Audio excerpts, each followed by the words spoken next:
नमस्कार मित्रों, आपका स्वागत है आपके अपने चैनल ज्ञानेश ऑनलाइन क्लासेस में। मित्रों, जैसा कि आपको पता है हम लोग कॉन्स्टिट्यूशन पढ़ रहे हैं और कॉन्स्टिट्यूशन की सीरीज़ में हम लोग 4 पार्ट पढ़ चुके थे।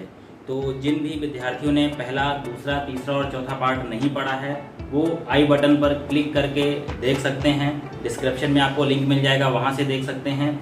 अब अगर हम लोग बात करें अंतिम वीडियो की, जो अंतिम वीडियो था उसमें हम लोगों ने बात किया था 1813 चार्टर एक्ट की।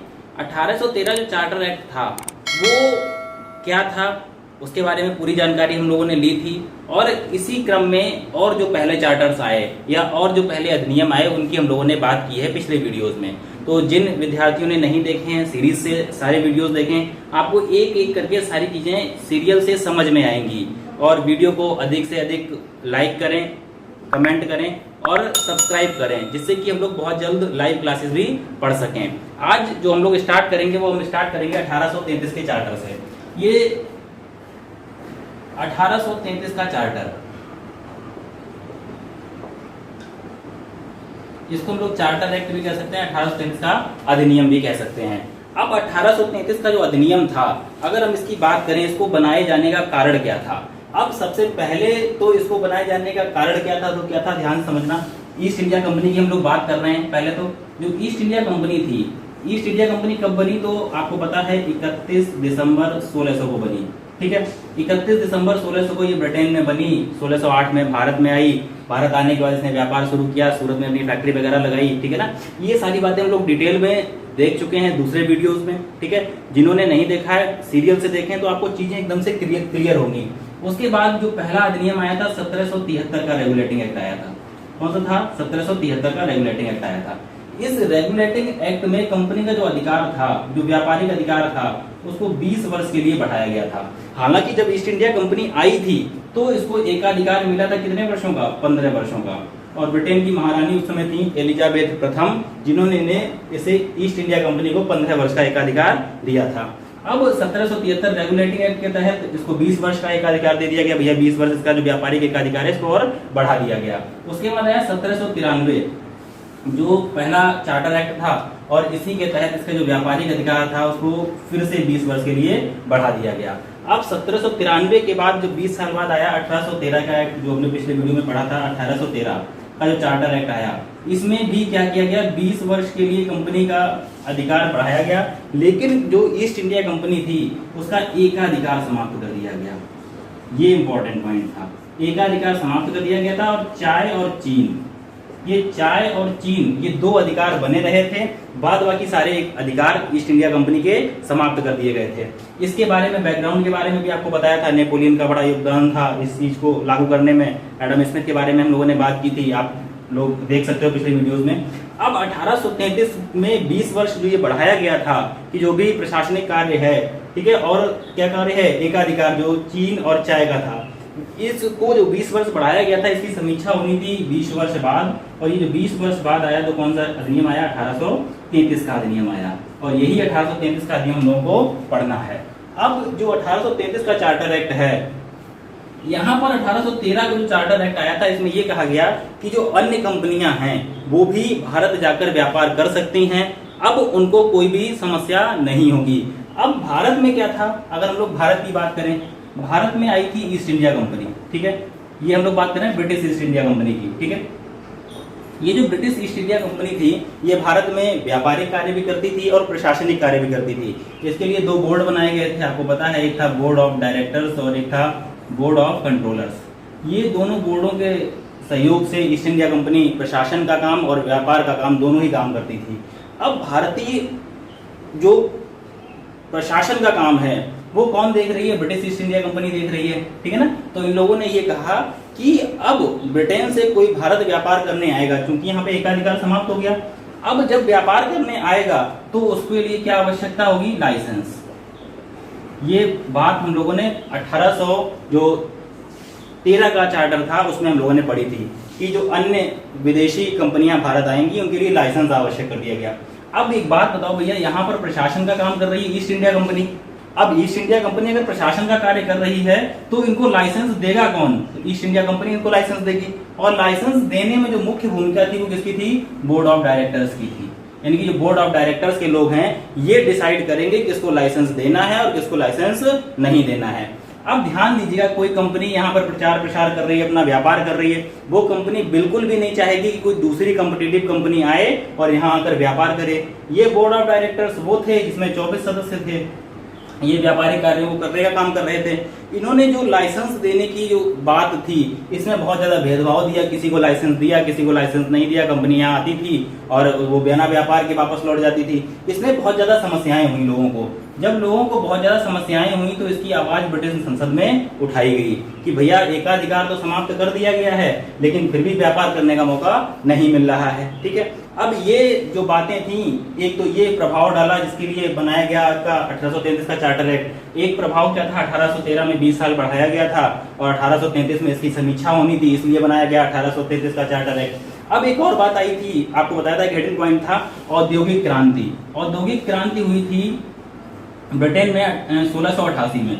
1688 के आसपास ब्रिटेन में औद्योगिक क्रांति हुई थी और इस औद्योगिक क्रांति में क्या था, बहुत सारे उद्योग लग रहे थे उसमें ब्रिटेन में। अब उद्योग लग रहे थे, कच्चा माल जाता था, वहां से मैन्युफैक्चर होता था। अब उसको सेल करने के लिए बहुत बड़े व्यापार की, मतलब कह सकते हैं कि बहुत बड़े व्यापार करने के लिए क्षेत्र की आवश्यकता थी। इसका व्यापार कहाँ करें, माल जो है वो कहाँ बेचें। अब यूरोप में इतना माल इनका बिकता नहीं था क्योंकि नेपोलियन ने कब्जा कर रखा था।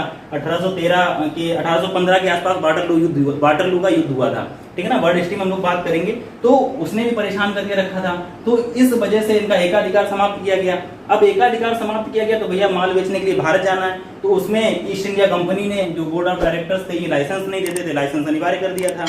इन सब बातों को ध्यान में रखे बनाया गया 1833 का चार्टर एक्ट। अब हम लोग जो बात करेंगे, सबसे पहला पॉइंट जो है, जो इंपॉर्टेंट है, इसमें क्या कहा गया, इसमें ये कहा गया जो ब्रिटिशर्स हैं,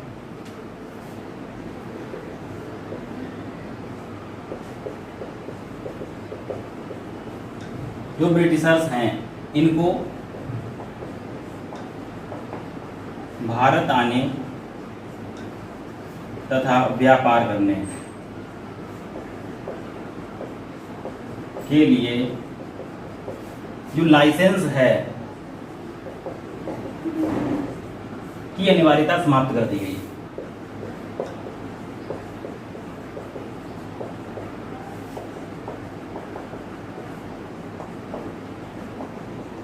लाइसेंस की अनिवार्यता समाप्त कर देगी, यानी कि अब कोई भी विदेशी कंपनी भारत आएगी, व्यापार करेगी, यानी कि ब्रिटेन से कोई कंपनी आएगी, भारत व्यापार करेगी, तो उसके लिए लाइसेंस की आवश्यकता नहीं पड़ेगी। लेकिन ये लाइसेंस कंपलसरी किया गया था कौन से चार्टर में, 1813 चार्टर में। अब कह सकते हैं कि बिना लाइसेंस के यहाँ आप आ सकते हो, रह सकते हो, व्यापार कर सकते हो, भूमि खरीद सकते हो। ये सारी बातें कहीं नहीं 1833 के चार्टर एक्ट में। दूसरी बात आती है, दूसरा पॉइंट क्या है कि जब भैया सभी कंपनियों को भारत में बिना लाइसेंस व्यापार करने की अनुमति दे दी गई, तो जो ईस्ट इंडिया कंपनी थी, यानी कि जो ब्रिटिश ईस्ट इंडिया कंपनी थी, इस ब्रिटिश ईस्ट इंडिया कंपनी के व्यापारिक अधिकार को समाप्त कर दिया गया। व्यापारिक अधिकार को समाप्त कर दिया गया। ठीक है, अब भैया व्यापारिक अधिकार इसका समाप्त हो गया, तो अब भविष्य में इसे कौन से काम करने थे, तो हम कह सकते हैं अब भविष्य में ईस्ट इंडिया कंपनी को प्रशासनिक, राजनैतिक कार्य करने थे। ठीक है, यानी कि जो बोर्ड ऑफ डायरेक्टर्स थे कंपनी में, हम लोगों ने किसकी बात की थी, कंपनी में कौन थे, बोर्ड ऑफ डायरेक्टर्स थे, ठीक है, और बोर्ड ऑफ कंट्रोलर यानी कंट्रोलर्स थे। ये दोनों में जो बोर्ड ऑफ कंट्रोलर थे ये नियंत्रण का काम करते थे, ठीक है, और बोर्ड ऑफ डायरेक्टर्स क्या थे, ये व्यापारिक कार्य करते थे। अब इन दोनों का एक ही काम हो गया, और ये क्या काम हो गया, भारत पर शासन करना या राजनीतिक कार्यों को करना। यानी कि अब हम कह सकते हैं कि जो ईस्ट इंडिया कंपनी थी इसका काम क्या हो गया, भारत पर शासन करना। ठीक है, सबसे पहले हम लोगों ने किसकी बात करी, जो ईस्ट इंडिया कंपनी थी भारत में क्या करने आई, व्यापार करने आई। ध्यान समझिएगा, कब बनी, 31 दिसंबर 1600 को बनी। 15 वर्ष का एकाधिकार दिया महारानी एलिजाबेथ प्रथम ने, ठीक है। 1773 में 20 वर्ष इसका एकाधिकार बढ़ाया गया रेगुलेटिंग एक्ट में। उसके बाद 1793 का जो चार्टर आया उसमें इसका एकाधिकार फिर 20 वर्ष के लिए बढ़ा दिया गया। 1813 में इसका व्यापारिक अधिकार बढ़ाया गया 20 वर्ष के लिए, लेकिन एकाधिकार समाप्त कर दिया गया। और चीन और चाय, ये दो जो व्यापार थे, ये इसके साथ एकाधिकार इसका बना रहा। और 1833 का जो चार्टर आया, इसमें जो व्यापारिक अधिकार था वो भी क्या कर दिया गया, ईस्ट इंडिया कंपनी का। इंडिया कंपनी का काम सिर्फ और सिर्फ भारत पर शासन करना था, व्यापार करना बिल्कुल भी नहीं था, ठीक है। अब नेक्स्ट पॉइंट की बात करें। नेक्स्ट पॉइंट था जो संपूर्ण भारत था। संपूर्ण भारत के लिए एक गवर्नर जनरल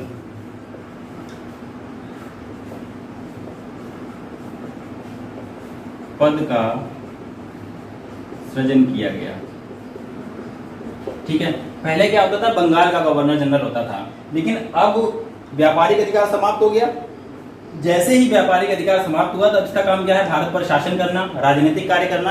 अब जितने भी ब्रिटिश प्रांत थे, जितना भी चीजें थी जो ब्रिटिश की सत्ता जहां जहां थी, उन सब पर प्रशासन करने का काम किसका हो गया, ईस्ट इंडिया कंपनी का हो गया। अब ईस्ट इंडिया कंपनी ने इसके लिए एक गवर्नर जनरल बनाया, जो कि कह सकते हैं संपूर्ण भारत का पहला गवर्नर जनरल बना।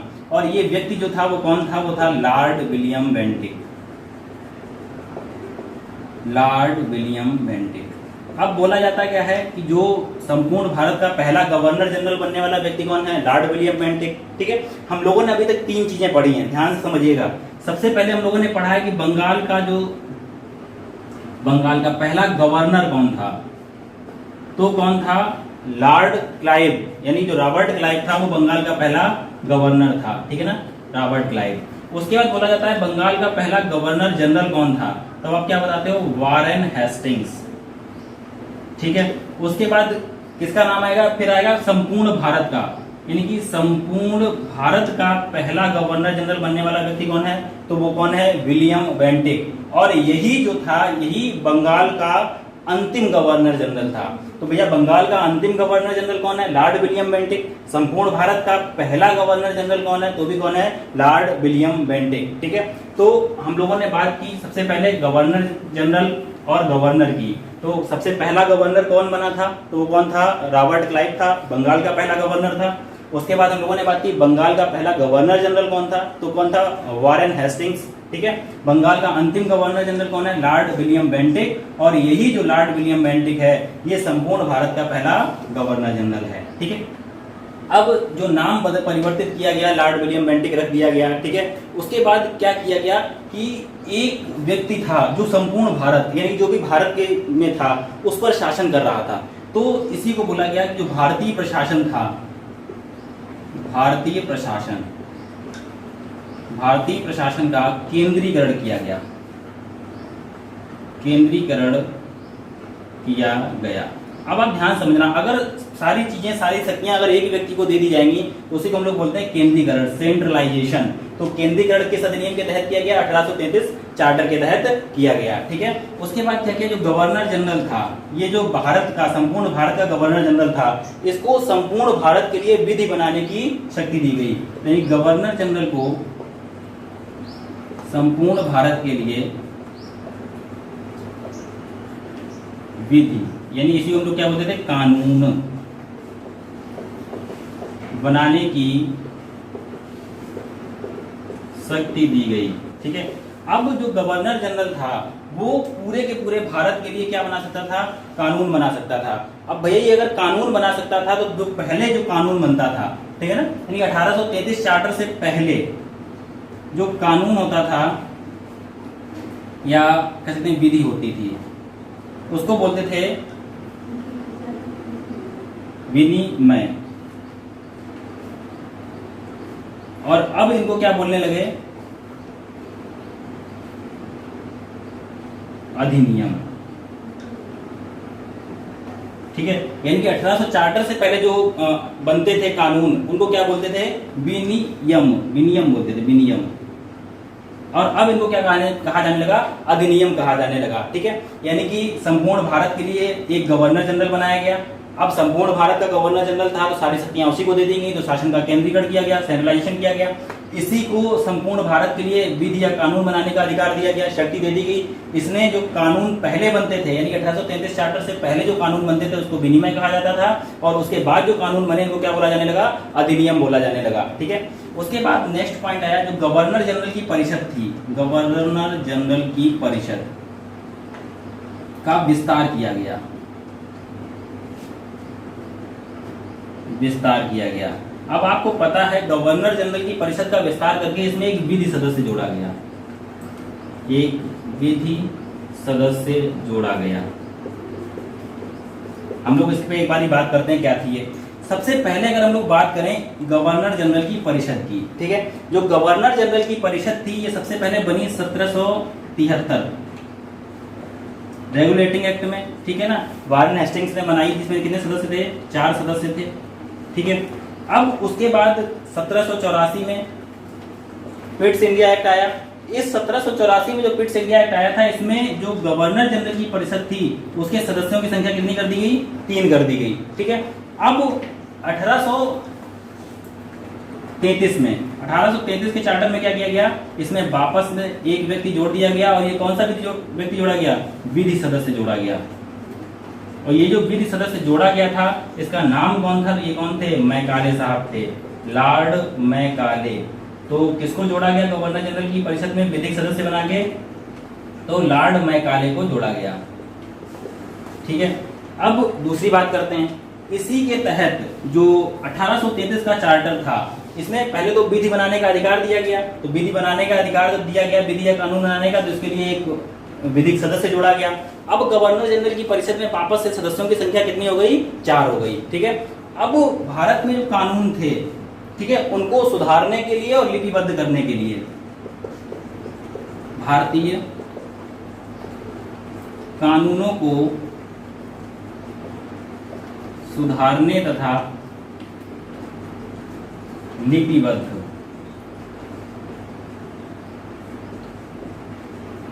करने के लिए एक विधि आयोग का गठन किया गया। विधि आयोग का गठन लॉर्ड मैकाले की अध्यक्षता में किया गया, लॉर्ड मैकाले की अध्यक्षता में किया गया। अब ये क्या था भैया, ये जो लॉर्ड मैकाले की अध्यक्षता में विधि आयोग बनाया गया, ये कब बना, तो ये बना था 1834 में। ये कब बना, तो भैया 1834 में बना। और कितने सदस्य था, तो 4 सदस्य था। ठीक है, सबसे पहले क्या बात की हम लोगों ने, सबसे पहले हम लोगों ने बात की गवर्नर जनरल, संपूर्ण भारत के लिए गवर्नर जनरल बनाया गया। गवर्नर जनरल बनने वाला पहला व्यक्ति कौन था, लॉर्ड विलियम बेंटिक था। ठीक है ना, अब संपूर्ण भारत के लिए एक व्यक्ति नियुक्ति कर दिया गया, सारा काम अब यही देखेगा, तो इसको क्या बोला गया, शासन का केंद्रीकरण, सेंट्रलाइजेशन किया गया। ठीक है, उसके बाद गवर्नर जनरल जो था उसको संपूर्ण भारत के लिए विधि या कानून बनाने का अधिकार दिया गया। जब कानून बनाने का अधिकार दिया गया तो इसके लिए गवर्नर जनरल की जो परिषद थी उसमें एक विधिक सदस्य जोड़ा गया, और इस विधिक सदस्य में किसको जोड़ा गया, तो मैकाले को जोड़ा गया। ठीक है, अब जो भारतीय कानून पहले के थे उनको लिपिबद्ध किया गया और सुधारने के लिए जो काम किया गया उसके लिए एक विधिक आयोग बनाया गया, कानून मंत्रालय इसको बोलते हैं, विधिक आयोग बनाया गया। इस आयोग जो था ये किसकी अध्यक्षता में बनाया गया, लॉर्ड मैकाले की अध्यक्षता में बनाया गया। कब बना, 1834 में बना, और कितने सदस्य थे इसमें, 4 सदस्य थे। ठीक है, अब हम लोग बात करते हैं और क्या क्या काम हुए। 1833 का चार्टर था, उसके तहत और भी बहुत सारे काम किए गए। तो जो लॉर्ड विलियम बेंटिक था, ठीक है ना, इसने एक विशेष काम किया था, ध्यान समझना। कब किया था, 1829 में। 1829 में एक व्यक्ति थे राजा राम मोहन राय।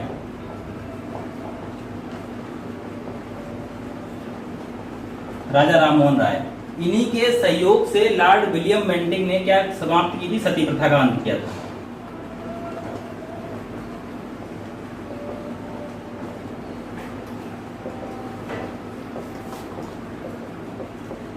सती प्रथा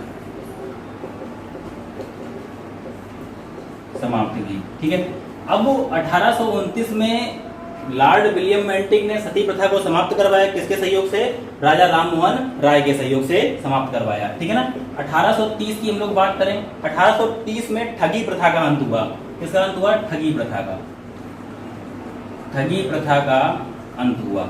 ये जो ठगी प्रथा का अंत हुआ है, ये किसने करवाया? ये करवाया था कर्नल स्लीमैन ने। ये जो कर्नल स्लीमैन थे, ये लॉर्ड विलियम बेंटिक ने इनको नियुक्त किया था और इन्हीं ने भारत में ठगी प्रथा को समाप्त करवाया था, ठीक है। अब हम लोग अगर बात करें दास प्रथा का अंत भारत में कैसे हुआ, ठीक है, तो दास प्रथा का अंत भारत में हुआ 1843 में, ठीक है, और ये किसने करवाया? दास प्रथा का अंत। ये मोस्ट इंपॉर्टेंट है, ये किसी न किसी तरीके से एग्जाम में पूछे जाते हैं, ठीक है ना। तो दास प्रथा थी, इसका अंत किसने करवाया? तो इसका अंत करवाया था लॉर्ड एलन बरो ने। लॉर्ड एलन बरो ने दास प्रथा का अंत करवाया। एक और इंपॉर्टेंट पॉइंट आता है 1856। 1856 में ईश्वर चंद्र विद्यासागर के सहयोग से,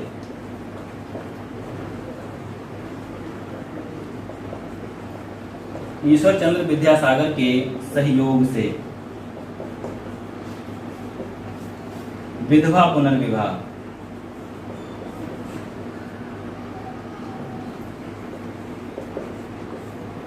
लागू किया गया। लागू किया गया 1856 में ईश्वर चंद्र विद्यासागर के सहयोग से विधवा पुनर्विवाह लागू किया गया। विधवा पुनर्विवाह जो अधिनियम आया था, इसका पूरा प्रारूप वगैरह जो भी बनाया था वो बनाया था, आप कह सकते हैं कि जो आपका डलहौजी था गवर्नर जनरल, उसने बनाया था और इसको इम्प्लीमेंट लागू करवाने का काम किया था लॉर्ड कैनिंग ने। अब ये सारी जो प्रावधान थे ये 1833 के चार्टर में किए गए थे। 1833 का जो चार्टर था उसकी सबसे महत्वपूर्ण धारा थी धारा 87, यानी कि 1833 चार्टर की सबसे महत्वपूर्ण धारा जो धारा थी वो कौन सी थी? 87 थी। इस 87 धारा के तहत ये किया गया कि जो कंपनी है उसमें जो भी अधिकारी या कर्मचारी नियुक्त होंगे, यानी कि जो ईस्ट इंडिया कंपनी है की नियुक्ति में जन्म, वंश, मूल, रंग, देश आदि के आधार पर भेदभाव नहीं किया जाएगा।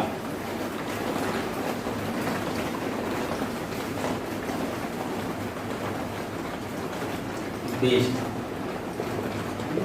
आदि के आधार पर भेदभाव नहीं किया जाएगा। ये प्रावधान किया गया था 1833 के चार्टर में। सबसे पहले हम लोगों ने बात की जो लाइसेंस वाला काम था वो समाप्त कर दिया गया, ठीक है। उसके बाद क्या हुआ? ईस्ट इंडिया जो कंपनी थी उसका पूरा का पूरा व्यापारिक अधिकार समाप्त कर दिया गया। ईस्ट इंडिया कंपनी का काम अब केवल भारत पर शासन करना था। शासन करने के साथ साथ जो बोर्ड ऑफ डायरेक्टर्स थे उनको जो काम व्यापारिक कार्य था उनका भी कार्य अब क्या हो गया? भारत में शासन करना हो गया। एक व्यक्ति था लॉर्ड विलियम बेंटिक, इसको संपूर्ण भारत का गवर्नर जनरल बना दिया गया। सारी शक्तियां इसको दे दी गई। अब सारी शक्तियां इसको मिल गई तो शासन का क्या हो गया? केंद्रीकरण हो गया। अब इसको जो था लॉर्ड विलियम बेंटिक जो था इसको संपूर्ण भारत के लिए कानून बनाने का अधिकार दिया गया। अब जब संपूर्ण भारत के लिए कानून बनाएगा तो इसकी परिषद में 3 सदस्य थे। 3 सदस्य के साथ साथ इसमें एक सदस्य और जोड़ा गया, यानी गवर्नर जनरल की परिषद का विस्तार किया गया। इसमें एक विधिक सदस्य जोड़ा गया। ये विधिक सदस्य था लॉर्ड मैकाले, ठीक है। इसी के साथ जो भारतीय कानून थे उनको लिपिबद्ध और सुधारने के लिए क्या किया गया? एक विधिक आयोग का गठन किया गया। किसकी अध्यक्षता में हुआ? तो लॉर्ड मैकाले की अध्यक्षता में विधिक आयोग का गठन किया गया, ठीक है। उसके बाद क्या हुआ? जो विधिक आयोग बन गया, ठीक है। अब जो गवर्नर जनरल था पूरे भारत के लिए कानून बना सकता था, ठीक है। अब जितनी भी कार्य किए जाने थे संपूर्ण भारत में बिना गवर्नर जनरल के नहीं हो सकते थे, ठीक है। उसके बाद जो धारा 87 थी, धारा 87 में क्या था? जो कंपनी में नियुक्तियां की जाएंगी, ठीक है ना, वो धर्म, मूल, वंश, जाति, देश, रंग आदि के आधार पर नहीं की जाएंगी। तो ये किसमें था? धारा 87 में था, ठीक है। उसके बाद 1843 में दास प्रथा का अंत हुआ, 1830 में ठगी प्रथा का अंत हुआ, 1829 में सती प्रथा को समाप्त किया गया और 1856 में क्या किया गया? विधवा पुनर्विवाह जो था उसको लागू किया गया। ये वो क्वेश्चंस हैं जो विभिन्न एग्जामों में बार बार पूछे जाते हैं, ठीक है। एक क्वेश्चन और आता है, ये जो लिखा है आपका दास प्रथा का अंत। ये जो दास प्रथा का अंत था ये कब हुआ? 1843 में हुआ। और ये किसने करवाया? लॉर्ड एलन ने करवाया। ठीक है, ये जो दास प्रथा थी इसको अकबर ने भी समाप्त किया था, और अकबर ने इसको समाप्त किया था 1562 में। 1562 में इसे किसने समाप्त करवाया था? अकबर ने।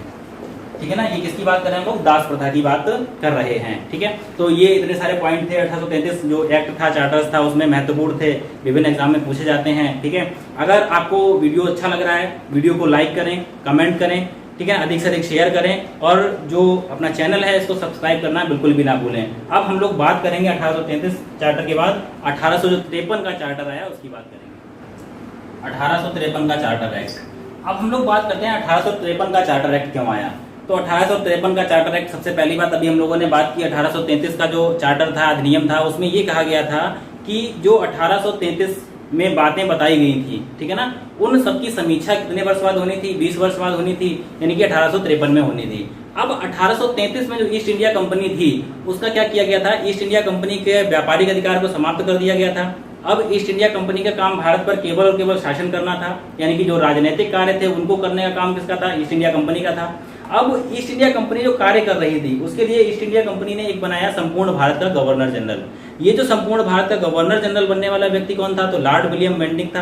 यानी इन लोगों ने शासन का केंद्रीकरण किया था, सेंट्रलाइजेशन किया था। अब ये जो केंद्रीकरण था, ठीक है ना, ये एक तो बात ये थी, जो केंद्रीकरण हुआ था वो उतने अच्छे से इंप्लीमेंट नहीं हो पाया, इसलिए आवश्यकता पड़ी 1853 अधिनियम लाने की। ठीक है ना, जो ब्रिटिश प्रांत थे, जो प्रांत थे, उनके प्रतिनिधि पूर्ण रूप से शामिल नहीं हो पाए थे, तो वो जो पूर्ण रूप से शामिल नहीं हो पाए थे उनको भी शामिल करवाना था, और उनको शामिल करवाने की आवश्यकता थी, इसके लिए आवश्यकता पड़ी 1853 चार्टर की। ठीक है ना, अब जो सबसे इंपॉर्टेंट पॉइंट क्या था कि जो ब्रिटेन थी, ब्रिटेन गवर्नमेंट जो थी, ठीक है ना, वो कैसे न कैसे भी करके ईस्ट इंडिया कंपनी के शासन को अपने हाथों में लेना चाहती थी, और वो एक कदम था 1853 के चार्टर में जो किया गया।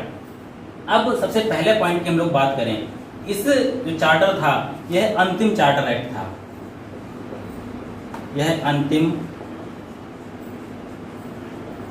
चार्टर एक्ट था। ठीक है, सबसे पहले अगर हम लोग बात करें 1793 में जो आया था वो कैसा था? तो पहला चार्टर एक्ट था। ठीक है, और उसके बाद अंतिम चार्टर एक्ट कौन सा है? तो कौन सा? 1853 का चार्टर एक्ट है। ठीक है, इस चार्टर एक्ट के तहत क्या किया गया? विधायी कार्यों को प्रशासनिक कार्यों से अलग कर दिया गया। विधायी कार्यों को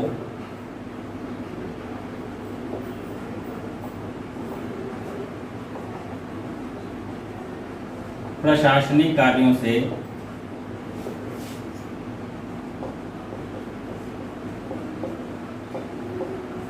अलग कर दिया गया। ठीक है, अब विधायी कार्य अलग कर दिए गए, यानी कि जो कानून बनाने वाले कार्य थे उनको अलग कर दिया गया, और जो प्रशासनिक कार्य थे यानी कार्य करने वाले काम थे उनको अलग कर दिया गया।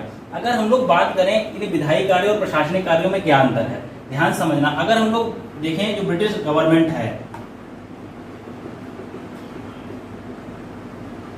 जो ब्रिटिश क्राउन है, ये जो अपना काम करता है कैसे करता है? एक है इनके पास हाउस ऑफ लॉर्ड्स, एक है हाउस ऑफ कॉमन्स। ठीक है ना, हाउस ऑफ लॉर्ड्स इनका कैसा सदन है? उच्च सदन है, और ये इनका कैसा सदन है? निम्न सदन है। ठीक है ना, तो इन दोनों के सहयोग से ये क्या कार्य करते हैं? अपने विधायी कार्य करते हैं, यानी कानून बनाने का कार्य कैसे करते हैं? तो ये इन्हीं दोनों के साथ करते हैं। अब यहाँ पे कौन था? तो यहाँ पे था गवर्नर जनरल। संपूर्ण भारत का क्या था? एक गवर्नर जनरल था। ठीक है, संपूर्ण भारत का गवर्नर जनरल। ये संपूर्ण भारत का गवर्नर जनरल जो था ये कार्य करेगा, और इसी के लिए कौन कौन से कार्य अलग कर दिए? पहले तो विधायी कार्य, विधायी कार्य, और दूसरे क्या कर दिए? प्रशासनिक कार्य, प्रशासनिक कार्य। ठीक है, अब सबसे पहले हम लोग बात करें गवर्नर जनरल की जो परिषद थी उसमें कितने सदस्य थे? 4 सदस्य थे। ठीक है, तो जो गवर्नर जनरल है इसकी परिषद, कितने सदस्य हैं इसमें? 4। ठीक है, चौथा जो सदस्य था विधिक सदस्य था, 1833 में जोड़ा गया। ठीक है, तो सबसे पहला पॉइंट और इंपॉर्टेंट पॉइंट क्या है? जो विधिक सदस्य था, यानी कि विधिक सदस्य को पूर्ण सदस्यता का दर्जा दिया गया, और ये था कौन? तो कौन था? अभी हम लोगों ने बात की थी, मैकाले। ठीक है, यानी कि सबसे पहला काम किया, गवर्नर जनरल की जो परिषद थी उसमें 4 सदस्य थे, और जो अंतिम सदस्य जोड़ा गया था वो कौन था? लॉर्ड मैकाले था, और इसी को पूर्ण सदस्यता का दर्जा दिया गया। फिर से एक बार समझना, रिकैप कर रहे हैं कि सबसे पहले 1773 रेगुलेटिंग एक्ट आया। रेगुलेटिंग एक्ट में के तहत 4 गवर्नर जनरल की परिषद में 4 सदस्यों को जोड़ा गया, ठीक है ना। इसमें आपको बताया था वारवेल था, मानसन था, फिलिप फ्रांसिस था, क्लेवेरिंग था, ठीक है। उसके बाद 1784 पिट्स इंडिया एक्ट में एक कम कर दिया गया और कितने कर दिए गए, 3 सदस्य कर दिए गए। अब तीसरे के बाद चौथा कब जोड़ा गया, 1833 के चार्टर में, और ये कौन सा जोड़ा गया, विधिक सदस्य जोड़ा गया। और इसी विधिक सदस्य को 1853 चार्टर में पूर्ण सदस्यता का दर्जा दे दिया गया। यानी कि एक पॉइंट तो ये हो गया कि जो विधिक सदस्य था उसको पूर्ण सदस्यता का दर्जा किस एक्ट के तहत दिया गया, तो वो कैसा है, 1853 का चार्टर के तहत दिया गया। अब ध्यान सुनना, जो विधायी कार्य और प्रशासनिक कार्य थे ये कार्य अलग अलग कर दिए गए। अब एक बात तो क्लियर है, जो प्रशासनिक कार्य थे ये केवल और केवल कौन करता था, परिषद के लोग करते थे। और परिषद में कितने लोग थे, 4 लोग थे। तो ये 4 लोग थे, ये 4 जो सदस्य थे ये प्रशासनिक कार्यों को देखते थे। अब अगर हम लोग विधायी कार्य की बात करें तो जो परिषद थी इसमें 4 सदस्य थे, ठीक है ना। उसके बाद इसमें पार्षद थे, पार्षद कितने थे, 6 थे, और 2 कैसे थे, अन्य थे। अब हम लोग बात करें, परिषद आपको पता है 4 थे, गवर्नर जनरल की परिषद में थे, ठीक है। इन 6 की हम लोग बात कर लेते हैं, कौन कौन थे।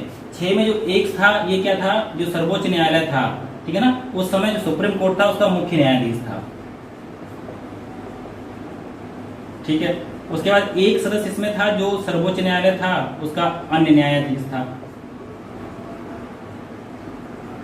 ठीक है। अब बचते हैं 4 सदस्य, टोटल कितने हैं, ये 6 हैं। 4 में कौन कौन था, तो ये 4 में कौन था, बंगाल,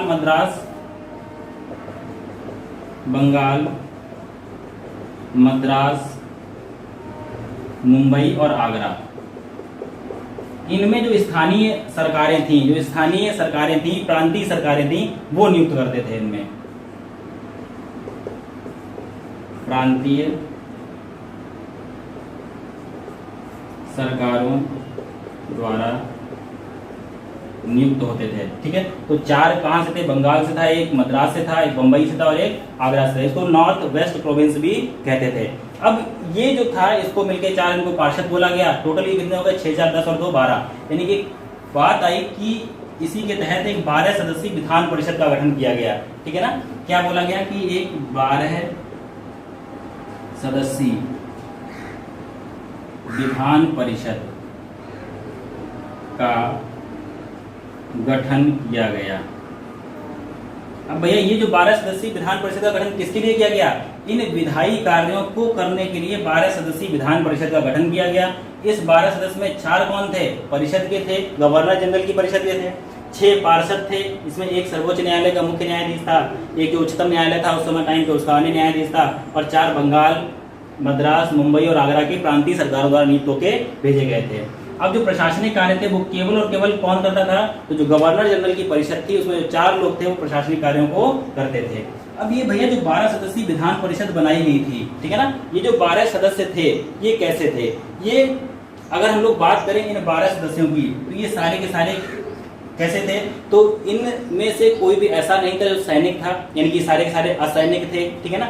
अब ये जो बनाई गई विधान परिषद इसको केंद्रीय विधान परिषद बोला गया, जो केंद्रीय विधान परिषद बोला गया, पेपर में मिल सकता है आपको। इसी को बोला गया निम्न संसद की तरह कार्य किया इसने, ठीक है ना। इसने किसकी तरह कार्य किया, निम्न संसद की तरह कार्य किया। नहीं, विधायी कार्य का मतलब क्या है, कानून बनाने का काम था। भारत में कानून कौन बनाता है, संसद बनाती है। संसद में कौन कौन है, लोकसभा और राज्यसभा। इसी तरह ये जो विधायी कार्य थे ये क्या कार्य थे, कानून बनाने के कार्य थे। इसीलिए इसको किसकी मान्यता दी गई, इसको निम्न संसद की मान्यता दी गई, ठीक है ना। अब इसको निम्न संसद की मान्यता दी गई। ये जो 12 सदस्य थे इनकी नियुक्ति होती थी, ये वो सदस्य होते थे जिनको लगभग 10 साल का क्या रहे अनुभव होता था, यानी कि एक्सपीरियंस होता था, ठीक है ना। अब विधायी कार्यों को करने के लिए इसमें जो प्रांतीय लोग थे, क्षेत्रीय लोग थे, इनको मान्यता दी गई थी, ठीक है ना। यानी कि विभिन्न प्रांतों के प्रतिनिधियों को, ये जो प्रांतों के प्रतिनिधि थे इनको कैसे बोलेंगे, विभिन्न प्रांतों के प्रतिनिधियों को क्या दिया गया था, मौका दिया गया था, इसका सदस्य बनाया गया था, और इसी को बोला गया था क्षेत्रीय प्रतिनिधित्व का सिद्धांत लागू किया गया। तो एक पॉइंट आता है क्षेत्रीय प्रतिनिधित्व का सिद्धांत लागू किया गया, ठीक है ना। इसका मतलब क्या है कि जो भारत के प्रांत थे उसमें लोगों को मौका दिया गया, यानी कि उसके लोगों को इसका सदस्य बनाया गया, और इसको सदस्य बनाया गया तो इसी को बोला गया क्षेत्रीय प्रतिनिधित्व का सिद्धांत। तो क्षेत्रीय प्रतिनिधित्व का सिद्धांत किस चार्टर में आया? तो 1853 चार्टर के तहत आया, ठीक है ना। और इसी के तहत इनको सबको मौका मिला। सबसे इंपॉर्टेंट पॉइंट क्या है कि इसी चार्टर के तहत प्रतियोगी परीक्षाओं को आधार बनाया गया। जो भी नियुक्तियां होती थी, ठीक है ना, यानी कर्मचारियों की नियुक्ति के लिए, कर्मचारियों की नियुक्ति के लिए प्रतियोगी परीक्षाओं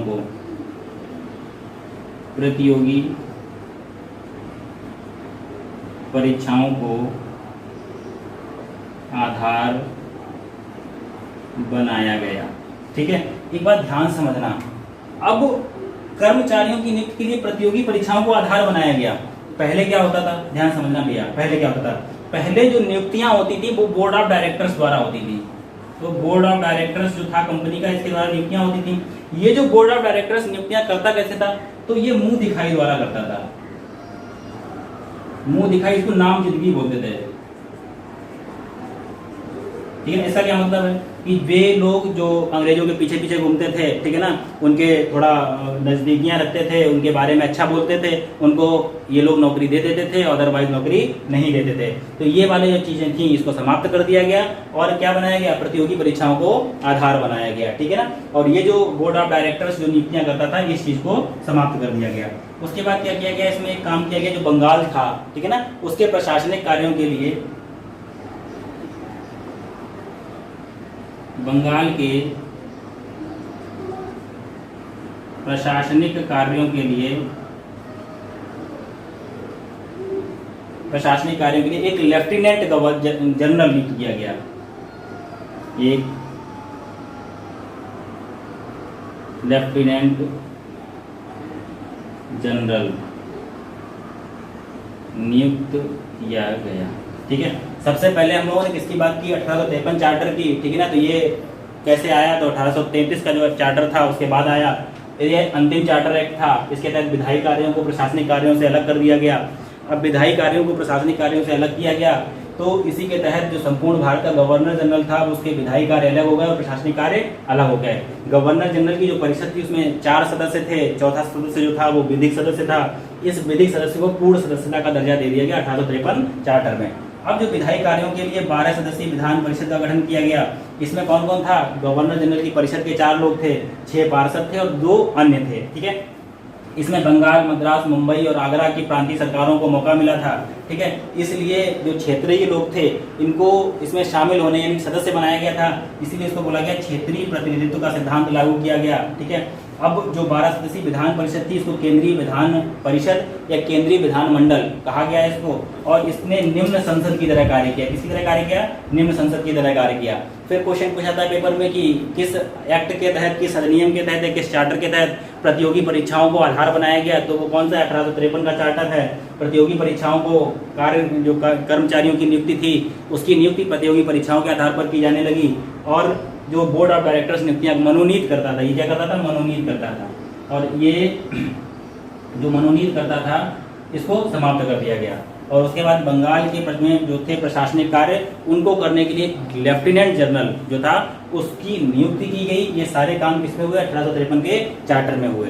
अब आपको पता है 1853 का जो चार्टर था जब आया था तो भारत में क्रांतिकारी गतिविधियां मतलब बहुत हो रही थी, और इसी के बाद में आप पढ़ते हो 1857 में क्या हुई? क्रांति हुई। 1857 की क्रांति जिसे बोलते हैं। इसके बाद आया जो था वो आया भारत शासन अधिनियम 1858। मित्रों, वीडियो बहुत बड़ा हो रहा है इसलिए इस वीडियो में हम लोग 2 ही अधिनियमों को पढ़ेंगे। पहला हम लोगों ने पढ़ा 1833 के चार्टर को और उसके बाद हम लोगों ने पढ़ा 1853 के चार्टर को। अब नेक्स्ट वीडियो में हम लोग पढ़ेंगे 1858 के भारत शासन अधिनियम को।